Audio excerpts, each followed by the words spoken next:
24 घंटे पहले तक ट्रंप के मंत्री दावा कर रहे थे ट्रंप ईरान और अमेरिका के बीच समझौते पर हस्ताक्षर हो सकता है, लेकिन बीती रात अचानक अमेरिकी वायुसेना ने ईरान के तटों और बंदरगाहों पर एयर स्ट्राइक कर दी। इस हमले के बाद अमेरिका और ईरान के बीच तनाव बेहद ज्यादा बढ़ चुका है। डर है अरब में युद्ध एक बार फिर शुरू हो सकता है, लेकिन सवाल है कि वार्ता की कोशिशों के बीच अचानक डोनाल्ड ट्रंप ने ईरान पर हमले का फैसला क्यों किया है। आखिर इस मिनी वॉर की वजह क्या है, इस रिपोर्ट में देखिए। कुछ मिनटों बाद ईरान को समझ आ चुका था कि डोनाल्ड ट्रंप ने युद्ध विराम का उल्लंघन कर एक बार फिर मिनी वॉर छेड़ दी है, जिसमें फारस की खाड़ी से लेकर ओमान की खाड़ी तक ईरानी तटों और द्वीपों पर बमबारी की गई। आधी रात हुए हमले में अमेरिका के टारगेट पर ईरान की speed boat, missile launch site और रनवे थे। अमेरिका के टारगेट पर हॉर्मुज और ओमान की खाड़ी से सटा क्षेत्र था। अमेरिका ने केश्म द्वीप, लराक द्वीप, बंदर अब्बास, सिरिक बंदरगाह और जास्क बंदरगाह के आसपास हमले किए हैं। आधी रात फारस की खाड़ी में अमेरिकी ड्रोन नजर आए, जिसके बाद केश्म द्वीप में मौजूद एयर डिफेंस सिस्टम एक्टिवेट हो गया और डिफेंस सिस्टम ड्रोन पर हमले करता रहा। उससे पहले ही अमेरिका ऑपरेशन शुरू कर चुका था। अमेरिकी ड्रोन्स ने लराक द्वीप पर हमला किया। यहां अमेरिका के टारगेट पर स्पीड बोट थी। हमले में ईरान की 2 स्पीड बोट तबाह हो गईं। इसके बाद दूसरे बड़े टारगेट बंदर अब्बास का था।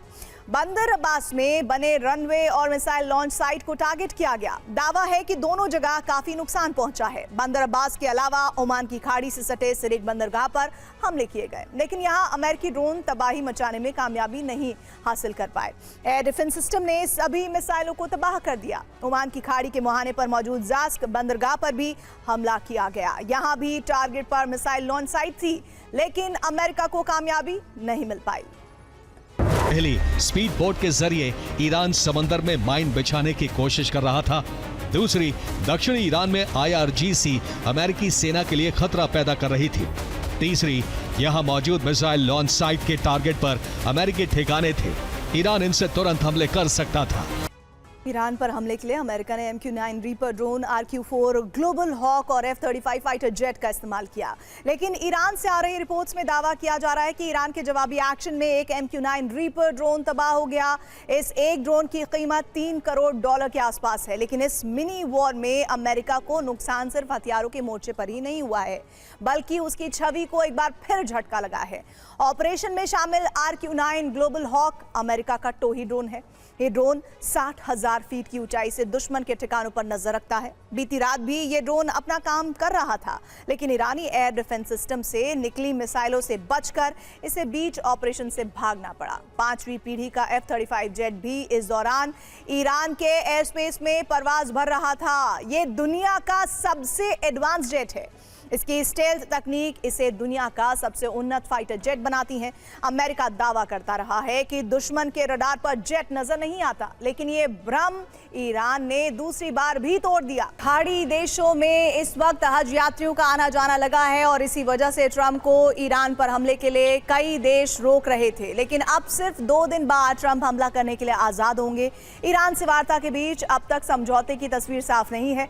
कुछ रिपोर्ट्स में दावा किया जा रहा है कि ईरान यूरेनियम चीन या रूस को सौंपने पर विचार कर रहा है, जबकि IRGC ने इन दावों को गलत बताया है। अब तक हॉर्मुज पर भी सुलह की स्थिति नहीं बनी है। ऐसे में माना यह जा रहा है कि अमेरिका अब ईरान को झुकाने वाला निर्णायक हमला कर सकता है। हालांकि अमेरिकी खुफिया रिपोर्ट के मुताबिक ईरान भी इस वक्त कई दिनों तक अमेरिका से मुकाबला करने में सक्षम है। खाड़ी देशों ने हज यात्रा के दौरान शांति की अपील की थी। ट्रंप ने खाड़ी देशों की बात मानकर 3 बार हमले को टाला है। वार्ता के बावजूद ईरान अमेरिका में अब तक सहमति नहीं बनी है। माना जा रहा है कि हज यात्रा की समाप्ति के साथ ट्रंप जंग छेड़ सकते हैं। ट्रंप ने कहा है कि ईरान के खिलाफ जंग में 13 अमेरिकियों की शहादत ने यह सुनिश्चित कर दिया है कि आतंक प्रायोजक देश ईरान कभी परमाणु बम नहीं बना सकेगा। IRGC के ब्रिगेडियर जनरल हसन हसनजादे ने कहा है कि ईरान अब युद्ध के पहले दिन के मुकाबले अधिक ताकतवर हो गया है। इसके साथ ही ईरानी विदेश मंत्री अरागची ने कहा है कि ये बात सच है कि ईरान ड्रोन और मिसाइल पर बड़ा खर्च कर रहा है, नहीं तो दुश्मन अपना लक्ष्य हासिल कर लेंगे। अमेरिका की सेना ने ईरान को लेकर जो दावे किए थे, अब हालात उससे अलग लग रहे हैं। अमेरिकी कमांडर ने बताया था कि 90% ईरानी हथियार कारखाने नष्ट हो चुके हैं। अमेरिकी कांग्रेस को बताया गया था कि ईरान हथियार नहीं बना सकेगा। ईरान को अपनी फैक्ट्रियां बनाने या ठीक करने में कई वर्ष लगेंगे। अमेरिकी हमलों से ईरान की सैन्य ताकत बहुत कम हो गई है, लेकिन अमेरिका की खुफिया एजेंसियां ही इस बात को झूठ साबित कर रही हैं। खुफिया रिपोर्ट के मुताबिक ईरान में सीज फायर के दौरान हथियार प्रोडक्शन बेहद तेज है। ईरानी मिसाइल लॉन्चर भी नष्ट नहीं हुए हैं और अब सुरंग से निकाले गए हैं। बैलिस्टिक मिसाइलों का निर्माण भी तेज रफ्तार से जारी है। एयर डिफेंस मिसाइलों का प्रोडक्शन भी तेज कर दिया गया है। ईरान की हर खबर रखने वाला इजराइल भी यही कह रहा है। मोसाद की रिपोर्ट के मुताबिक कुछ महीनों में ही ईरान अपना ड्रोन भंडार भर लेगा। मिसाइल बनाने का टारगेट भी पूरा कर लिया जाएगा। ईरान 6 महीने में पहले जैसा हो जाएगा, यानी सैन्य शक्ति वैसी ही होगी और नए हथियारों से स्टॉक भर जाएगा। ईरान बहुत जल्द नष्ट हुए हथियारों की भरपाई कर लेगा। ईरान की मांग है कि अमेरिका ईरान की फ्री संपत्ति को रिलीज कर दे। अमेरिका ईरान पर लगे सभी प्रतिबंधों को भी हटाने का काम करे। अमेरिका को डर है कि फंड का इस्तेमाल मिसाइल बनाने में हो सकता है। अमेरिकी विदेश मंत्री ने कहा है कि हॉर्मुज को खुला रहना चाहिए, चाहे इसके लिए किसी भी तरीके का इस्तेमाल करना पड़े। ईरान के सुप्रीम लीडर ने कामकाज संभाल लिया है और ईरान के स्वास्थ्य मंत्रालय का दावा है कि मुश्तबा बिल्कुल ठीक है। ईरानी स्वास्थ्य मंत्रालय ने कहा है कि मुश्तबा की सेहत को लेकर झूठा प्रचार किया गया था। हमले में मुश्तबा को गंभीर चोट नहीं लगी थी। मुश्तबा जख्मी जरूर थे, लेकिन मामूली इलाज से ठीक हो गए। लेकिन सुरक्षा कारणों से मुश्तबा से सीधा संपर्क नहीं किया जा सकता। मुश्तबा सीक्रेट लोकेशन पर छिपे हुए हैं। मुश्तबा को लेकर सिर्फ कुछ लोगों को ही जानकारी है। मुश्तबा इलेक्ट्रॉनिक गैजेट्स या संचार सिस्टम का भी इस्तेमाल नहीं कर रहे। इसीलिए माना जा रहा है कि मुश्तबा वार्ता में देरी की अहम वजह भी है। अरब में इजराइल को प्रतिनिधित्व सौंपने की जिद है या फिर पश्चिमी एशिया में अमेरिकी दबदबा बढ़ाने का प्लान है। ट्रंप क्या चाहते हैं, इस पर कोई भी सटीक भविष्यवाणी नहीं कर सकता, लेकिन इतना जरूर है कि ट्रंप का मकसद सिर्फ इजराइल के दुश्मनों को खत्म करना नहीं है, बल्कि वो पूरे अरब को ही शक्तिविहीन करने की तरफ बढ़ रहे हैं। दावा तो ये भी है कि ईरान के मोर्चे पर बारूदी तबाही के आधार पर नहीं किया जा सकता, बल्कि ग्रेटर इजराइल के पहले चरण में अल अक्सा मस्जिद के लिए बनाए गए प्लान के आधार पर किया जा रहा है। आखिर ये प्लान है क्या, इस रिपोर्ट के जरिए समझिए। प्लान ये है कि अल अक्सा मस्जिद पर जॉर्डन समर्थित इस्लामिक वक्फ का अधिकार खत्म किया जाएगा। इसकी इस्लामिक पहचान बदलकर बहुधार्मिक पर्यटन स्थल बना दिया जाएगा, जहां यहूदियों को भी प्रार्थना का समान अधिकार मिलेगा और इमामों की नियुक्ति, खुतबों और प्रबंधन सीधे इजराइल के हाथ में होगा।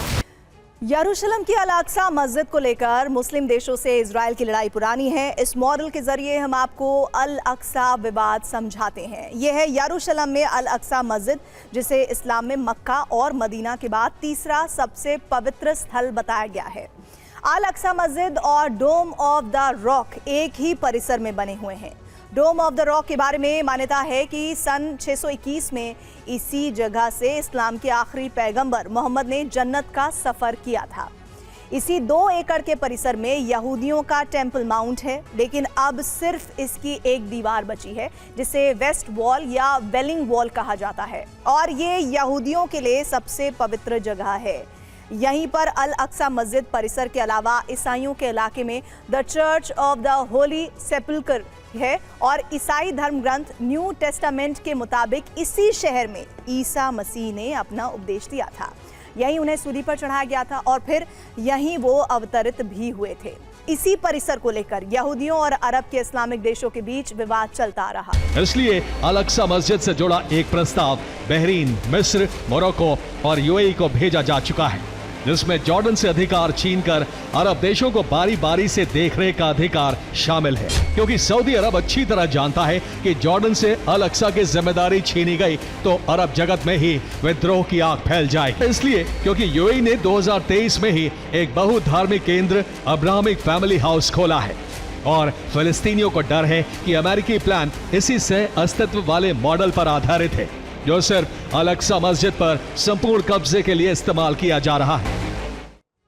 और इस वक्त जो स्क्रीन पर आप देख रहे हैं, ये यहूदियों के तीसरे टेंपल का 3D मॉडल है। ये इसका मुख्य द्वार है। मुख्य द्वार से लेकर सभी दरवाजों पर सोना मढ़ा होगा और इसके बाएं और आज का सेकंड जो टेंपल है, यानी टेंपल माउंट, और उसकी वेस्ट वॉल आपको दिख रही है। मुख्य मंदिर के सामने ही एक बड़ा मंदिर परिसर होगा जिसमें 30 लाख लोग एक साथ जमा हो सकेंगे। यहूदियों ने इसे अल अक्सा की जगह बनाने की परिकल्पना की है। इस मंदिर को बनाने के लिए डोम ऑफ द रॉक को भी हटाने का प्लान तैयार है। तीसरे टेंपल के स्ट्रक्चर का डिजाइन तैयार हो चुका है। अब इजराइल इसे साकार करना चाहता है, जिसमें कहा गया कि समय का पहिया अब उल्टा घूमने वाला है। पश्चिम एशिया अब अमेरिका के लिए ढाल नहीं बनेगा। इजराइल अपने अस्तित्व के अंतिम चरण में है। वो एक कैंसर है जो अपने जीवन के अंतिम क्षण में है। अमेरिकी युग का अंत हो गया है, भविष्य इस्लामी उम्मा का है। इसका मतलब है अगर अमेरिका ने अल-अक्सा को छूने की हिम्मत की तो सिर्फ कूटनीतिक लड़ाई नहीं होगी बल्कि धर्म युद्ध होगा और ईरान अपने प्रॉक्सी लड़ाकों के जरिए अरब में आग बरसाएगा। रूस यूक्रेन में तबाही की नई कहानी लिख चुका है। इस कहानी में सबसे अहम किरदार यूक्रेन की राजधानी कीव का है और पुतिन ने 48 घंटे में कीव फतेह का मास्टर प्लान भी तैयार कर लिया है। पूरी दुनिया को ये सूचना दे दी गई है कि कीव पर सुनियोजित हमले होने वाले हैं। जिस तरह इजराइल, गाजा और लेबनान के इलाके खाली करने का अल्टीमेटम जारी कर दिया गया है, वही मॉडल रूस ने कीव में लागू कर दिया है, क्योंकि प्लान में सबसे पहला टारगेट है यूक्रेन के डिसीजन मेकिंग सेंटर्स, जहां पुतिन बारूदी विस्फोट करके अपना प्रतिशोध पूरा करेंगे। पूरा प्लान क्या है, इस रिपोर्ट में देखिए। ऐसे में यूक्रेन का पहला टारगेट मारिंस्की पैलेस हो सकता है, जो यूक्रेनी राष्ट्रपति वोलोदिमीर ज़ेलेंस्की का आधिकारिक आवास है। वहीं रूस का दूसरा टारगेट यूक्रेन का राष्ट्रपति कार्यालय हो सकता है, जो बांकोवा स्ट्रीट पर मौजूद है। जंग से जुड़े ज्यादातर फैसले यहीं से लिए जाते हैं। रूस का तीसरा टारगेट वेरखोवना रादा हो सकता है, जो यूक्रेन का संसद भवन है। यह कीव के केंद्र में स्थित है और राजनीतिक रूप से बेहद महत्वपूर्ण है। यहां रूस पहले भी हमले कर चुका है। रूस का चौथा टारगेट हाउस ऑफ गवर्नमेंट हो सकता है। ये वेरखोवना रादा के पास मौजूद है। यहां मंत्रिमंडल की बैठकें होती हैं। आशंका है कि रूस यहां बैलिस्टिक मिसाइलों से हमले कर सकता है। यूक्रेन का डिफेंस सिस्टम कमजोर होगा, जिसकी वजह से यूक्रेन को रणनीतिक और आर्थिक नुकसान होगा। हमलों से रूस युद्ध में रणनीतिक बढ़त हासिल करके यूक्रेनी सेना के मनोबल को तोड़ने का काम करेगा। लावरोव ने मार्को रूबियो को फोन करके बता दिया है कि रूस कीव पर सुनियोजित हमले शुरू करने वाला है। रूस ने अमेरिका से कहा है कि कीव में अपने दूतावास को खाली कर दे, क्योंकि अब रूस के हमले रुकने वाले नहीं हैं। रूस ने क्रामातोर्स्क पर हवाई हमले किए, जिसमें 12 लोगों की मौत हो गई, 10 से ज्यादा लोग बुरी तरह घायल हो गए। ओडेसा पर रूसी मिसाइल और ड्रोन अटैक किया। इस हमले में 1 की मौत, 4 लोग घायल हो गए। खार्किव पर भी बम वर्षा में 19 लोगों को गंभीर चोटें आईं। नीप्रो में 3, पावलोग्राद में घायलों की संख्या बढ़कर 10 हो गई। वहीं सूमी में इंफ्रास्ट्रक्चर को भारी नुकसान भी हुआ और पोल्टावा में औद्योगिक संयंत्र को टारगेट किया गया। यूक्रेन ने डोनेस्क में रूसी ठिकानों पर ड्रोन से हमले किए। नोवरोसिस्क में रूसी तेल डिपो को नुकसान पहुंचाया, जिसमें पाइपलाइन का हिस्सा क्षतिग्रस्त हो गया। देर रात यूक्रेन ने ब्रियांस्क में रूसी तेल डिपो पर बड़ा हमला किया। ईरान के साथ शांति वार्ता से पहले अमेरिकी राष्ट्रपति डोनाल्ड ट्रंप ने एक ऐसा मास्टर स्ट्रोक खेला है जिससे पूरे पश्चिम एशिया में हलचल बढ़ गई है। ट्रंप ने साफ कह दिया है कि ईरान के साथ कोई भी युद्ध विराम समझौता तभी मुमकिन है जब पश्चिम एशिया के सभी मुस्लिम देश इजराइल के साथ अपने रिश्तों को सामान्य करेंगे, यानी अब्राहम अकॉर्ड पर जबरदस्त दस्तखत करने के पहल को आगे बढ़ाया जाएगा। डोनाल्ड ट्रंप ने social media platform truth social पर एक लंबी पोस्ट के जरिए इस रणनीति को दुनिया के सामने रखा।